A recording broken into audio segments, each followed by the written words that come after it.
Hello there, Operation Fatherhood channel here. Getting on a little bit later than I was planning on. I was announcing not too long ago about getting on tonight, and of course, laying down with my kids. I always have to try to wait till they fall asleep so they don't, feel the need to get up. So tonight, I won't try to make it too long, but kind of a couple things, first things first, thank you to all of the subscribers. I really, really, really appreciate it. Always trying to build the channel, trying to keep it growing. Just the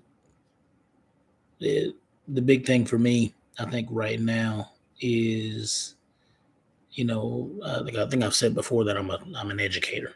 So, and that's kind of one of the things I want to touch on tonight. Oh, another thing, as far as Operation Fatherhood channel is concerned, let me just say thank you to those subscribers. So thank you to the subscribers. Thank you for people who've reached out, who joined the live streams in the past, and continue to do so. I appreciate it. Please continue to like, share, subscribe, leave a comment. But pass it on to others.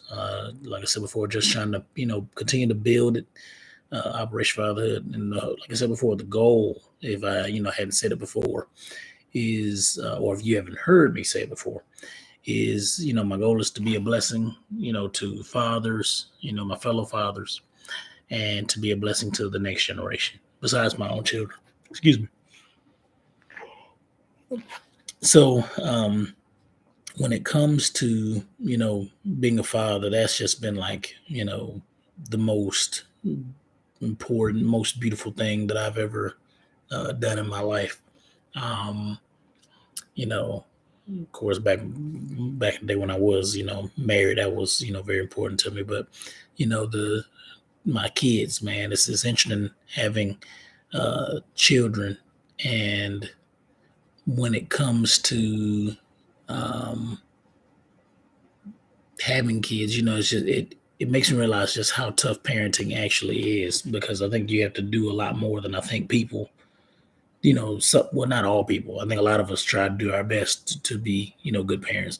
But I think a lot of people still, make it seem like it's just like, oh, it's just one of those things that you just do, like, but it is something that you have to work at, I think, because you're trying to, be the best for your kids. And if you take, if you're a person of faith, or if you're a person who just believes in good morals,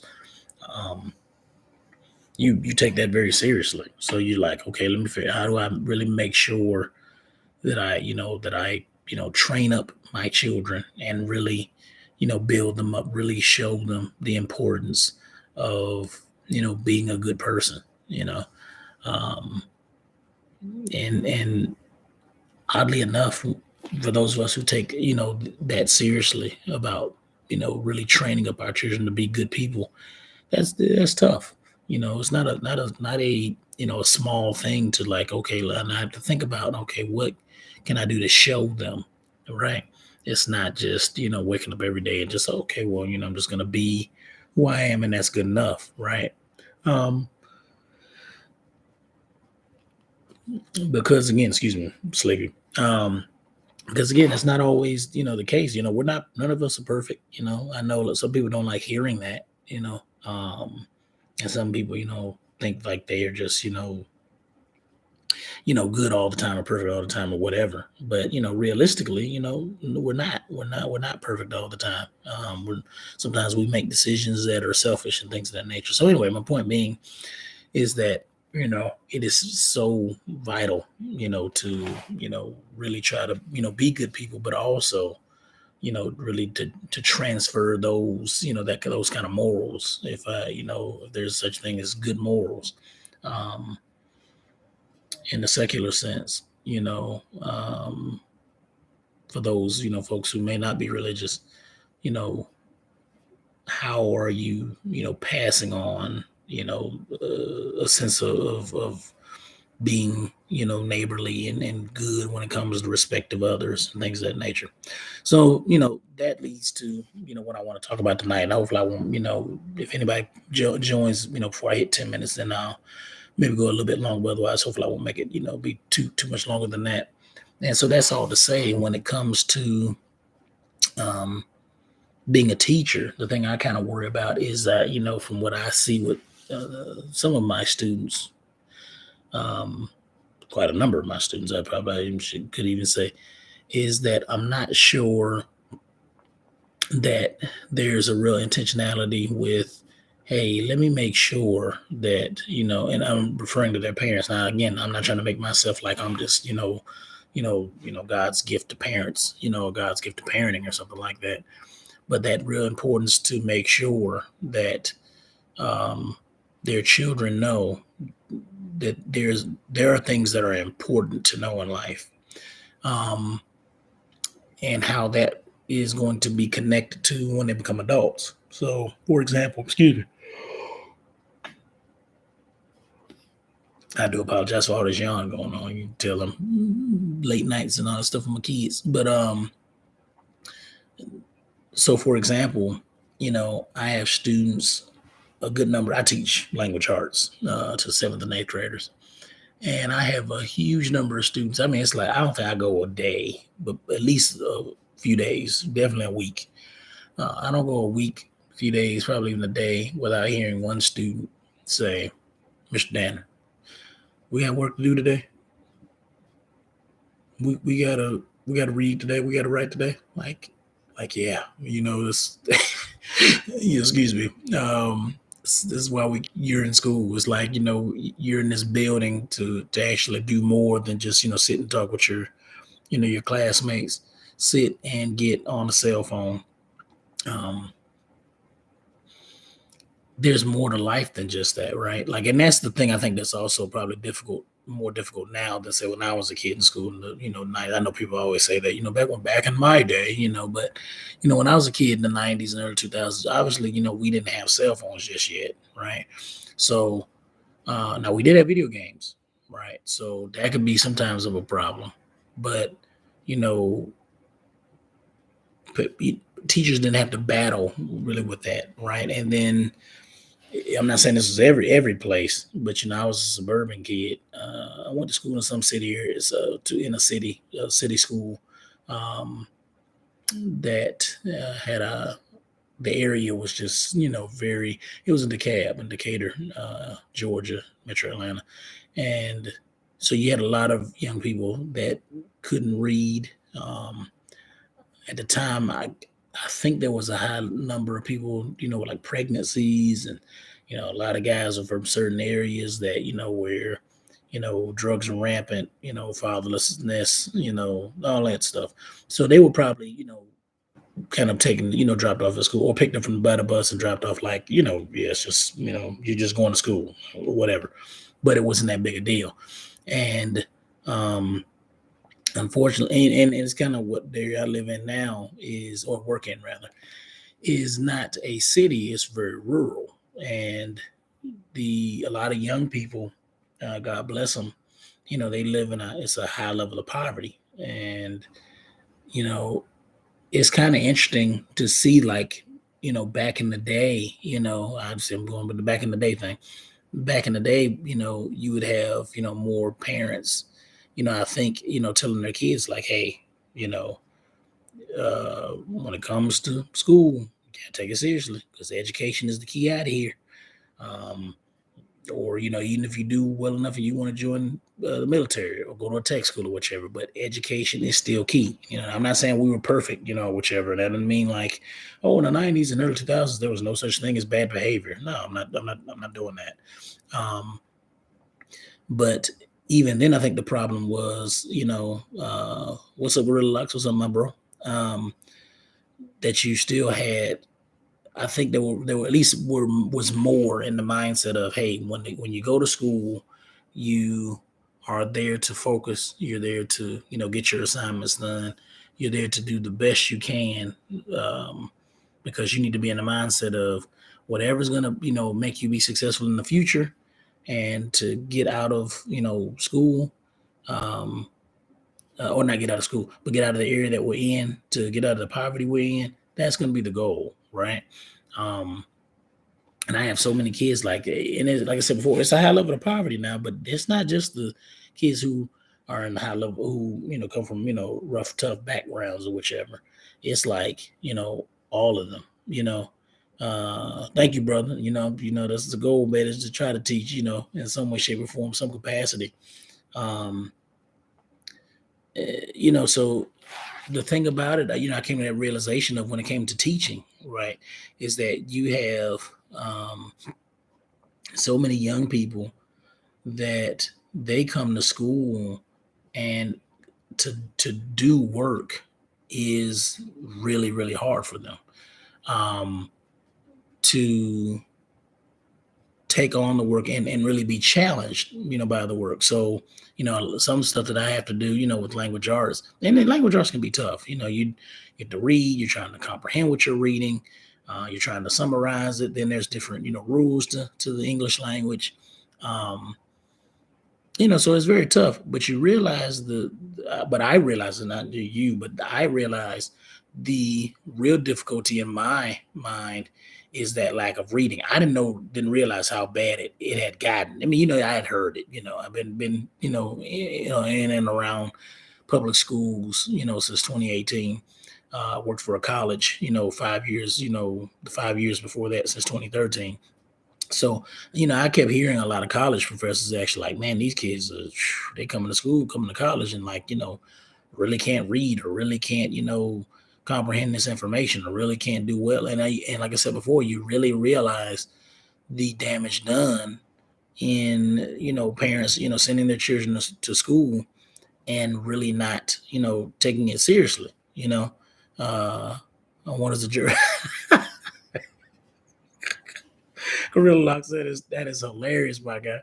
You know, so the thing is, it's kind of one of those things where it's like, it is, um, very very, uh, tough, to get and to understand. Um, so it's I think the thing that kind of gets me when it comes to, you know, um, and I think Gorilla, I think that's when you put an ing at the end of a word, if I remember right. Um, but the thing is that, okay, so again, let me kind of break it down because I don't want to just be ranting. Um, One, seeing the problem in a lot of parents not being intentional on kind of giving guidance to their children on what education is for. Okay, right. Um, Not just getting them up, getting them ready. And like I said, there are a lot of parents who do a good job with, getting them clean, they feed them, ready for the bus, up in the morning, whatever, before they go to work, after go to work, or they don't go to work, whatever it is. Okay. So really making sure that your child knows the importance of education. Like, I can tell you that I try not to, bombard parents too much with, hey, your kid acting off the chain. If I send an email. I think I tried to call a few where the parents like, oh, oh, thank you for letting us know, we'll check on it, but the kids still doing the same stuff afterwards. See, that's another thing that kind of gets me, when it comes to being a teacher. Like, I'm amazed that I could tell a parent your kids acting off the chain, or they're not focusing in class, or not whatever, and then the like the kid still comes back to school doing the same thing the following day or days or weeks. you know that's where, again, where I say I wonder how much, the parent or guardian is being intentional about, hey, look, this is how we act when we're in school, right? And the reason I say that is because, not to say that my parents are like the most perfect in the world, but I was really blessed, by my three, my mother and my father and my second mother, because like if I have ever acted a nut up in the school and the school called home, that was going to be a problem. I can almost guarantee you I wasn't doing the same stuff the following day or the following week. I didn't get in a whole lot of trouble at school, but I definitely did do some stupid stuff. And so, that's kind of the thing I think about it, that real lack of really helping parents to see, and I kind of think to myself, is if there's a way, program or whichever resources to really help those parents who, poverty or no poverty, as soon as you have a child, like these are things that you need to be considering, and that's probably more of a charity. But anyway, so the really giving guidance to the child or children on what is education for. So I put that in the chat too. So what is if I didn't capitalize, what is education for? Um, so again, that's not, I'm not gonna like break that down right now. There's a lot of there's philosophy behind that, even that question, right? But what I'm trying to say is like really giving them guidance on, hey, when you go to school, these are the type of things you should be knowing and modeling, right?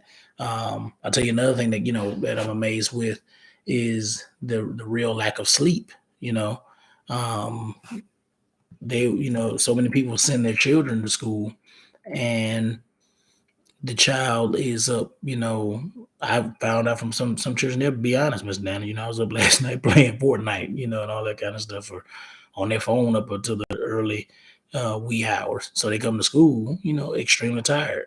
Um, so need more rest, Um, so what is education for? Needing more rest. That real sad aspect of they come to school tired, you know, it's like when and then don't get anything done. They hadn't achieved anything, And I say these things going back to work. I've had kids where I'm just like, man, intelligent young man or intelligent young lady, why don't you take your work serious, man? I don't care. Like, and I've heard that I don't care so many times. You kind of get like, used to it. It's just like, oh, okay, well, they don't care. I can't make a person care, we have a conversation with, parents and certain, others in the school to see if they can maybe motivate them in some way. But if they don't care, they don't care. But the thing about that is that okay, well, in real life, right? We can report to most of us are gonna have jobs where we have to report to somebody. We have a boss. You can be tired all you want to. You may not care, but guarantee you're not getting paid. If you don't show attention to detail, if you don't show up for work, if you don't are not actively involved with the work that's been going on there, if you're not achieving the goals that have been set for you, even if you create your own business. I've heard some people say, "Well, Mr. Dan, I'm gonna have my own business." When I get like, okay, well, you still working. You still got to, in order for um, to really, make the money that you're trying to make, you have to put the work, put the effort forward, right? So, and you all know this, I'm dealing with smart people who watch my stuff, but what I'm saying is that there's a real sad aspect that we're not telling and really, we're not, or I shouldn't say we, I think too many people are not seeing the importance of being intentional about telling their children, hey, let's make sure we get you some rest. Let's make sure we eat right. Let's make sure we show you the importance of education and why we're doing it. And let's just say, one day, you, you graduate, then you're able to go out in the real world and you kind of have had guidance on how you do things. So let me, make two things, really fairly quick. So three, um, being, unafraid of a challenge. That's another thing I see with a lot of my students too. They are afraid of a challenge, and I don't mean like a fear, like I'm just so scared. No, I mean like that. I mean, but when they're pushed, like, hey, you could do this. Let's just really try. They like shut down. I'm good. Like um, remember and giving them instructions on how to be successful, and them still not wanting to do it or doing it, and basically being okay with that. So yeah, appreciate it, Gorilla Locks. And so, like, I remember having a student. Oh, I'll give you an example. So, recently in the classroom, we've been going over persuasive writing, right? So, kind of being like an argumentative thing, and with that persuasive writing, giving, kids a rubric, so you kind of like in the rubric is usually kind of like a little chart, kind of giving kids guidance on how you can do the very best work possible and you can get this grade, right? So if you have this, and this, and you have these bits of detail, you write it like this and you'll get 4, which is the highest score. But if you're missing something, you get a 3. If you're missing the bunch of these things and didn't follow instructions, you can get a 2. If you didn't do any of that and you do the very bare minimum, you get like a 1 or something like that. And having that stuff passed out to kids and them, and along with notes and along with the stories that they use to write the persuasive writing, and them not being able to do the bare minimum, or they give the bare minimum. So they give like a paragraph that doesn't cite evidence, that doesn't, really persuade you. And then they're, writing in ways that you're saying don't write. Been doing instructions on it. We've been doing notes on it. We've been modeling how you do it. And it's just like they don't want to do it. They are not willing to meet that challenge or really pushing themselves, right? Um, and that's a good point, Gorilla Lock. Sometimes they're so scared to be smart in front of friends. I think, for some people, I think they're so used to like being the class. Like I had one young man I think he's so used to being the class clown, and I think also he was probably never been pushed in his life as far as education is concerned. That, and he's also, he's had a sad background. I think he lost his father, at a young age. I think in the last few years, right? So I think a lot of people, they're not trained in that aspect, and so, and they're not pushed. They're not really giving guidance on, hey, you know this is going to be a little bit tougher than you're used to, but you can do it. Okay, and at least give your best effort, because then what's going to happen in life is when another challenge pops up, then they like, oh well, I really don't want to meet that challenge. Or for the same, like example, this is the same example, right? Let me, talk about this one real quick, and I'll let you all go before we hit 20 minutes, 25 minutes rather. I was going to keep around 20. Um, um, and I'm gonna put, in the chat, sports isn't everything, you know. And what I mean by that is I have so many, I should say so many, but I'm quite a number actually. And many times in my African American students, and they, then I'm gonna go play, in the NFL, or be a basketball player, or this, that, and third. And I remember my father used to kind of really try to be very blunt, with that, about that when I was a kid with, cousins of mine. I remember having a cousin in particular who was, well, good, actually a couple of cousins, but one in particular was a, pretty good basketball player, pretty good athlete. And, he was like, man, Uncle Ali, I'm gonna go and be in the NBA and this, that, and the third. And he's like, okay, yeah, I'm glad you got that as a goal, as a dream. That's nice. It's nice to have goals and or dreams and stuff like that. He said, but have you done studies on how many guys actually make it into the NBA? And I think at the time, my cousin and I, this is over 20 plus years ago. So my cousin and I were like, no, not really. And I know I wouldn't think about being an NBA. I'm 5'5". I was short as a kid, didn't have any skills on the gridiron or in the basketball courts. I knew I wasn't playing sports. I had to be, figure out something with my life.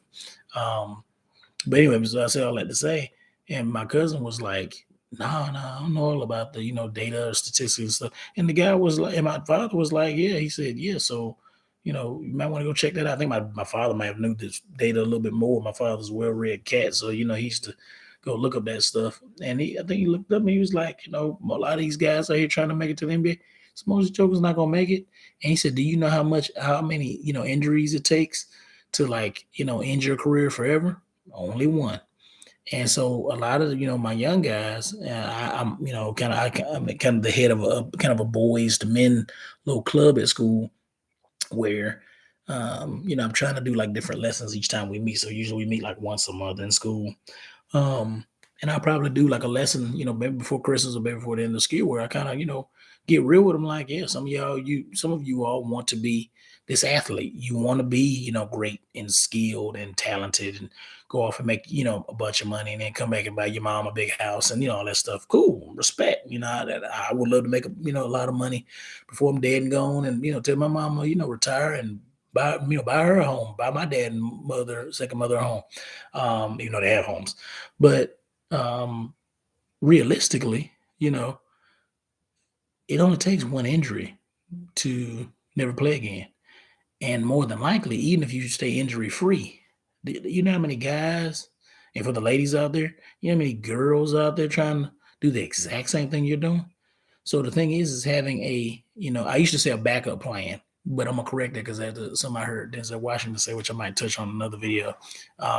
In the motivational video I was watching, he was like, "Yeah, I don't want to have a backup plan. I don't want to fall back on something. I want to fall forward." Because he said, "At least I figure I know where I'm falling," and I respected that. But the goal is to make sure you have something, or at least the idea that, okay, if this thing doesn't work out, let me make sure that I have something else, to go along beside it, or that I can lean on when my, so-called plan, dream, vision, or whatever is doesn't actually go exactly as I thought it would, right? Because that's life. Life is um two things. Well, it's more than two things, but two things I'm pointing out, and I'm gonna let in this live stream. Life is one, making a plan for your dreams.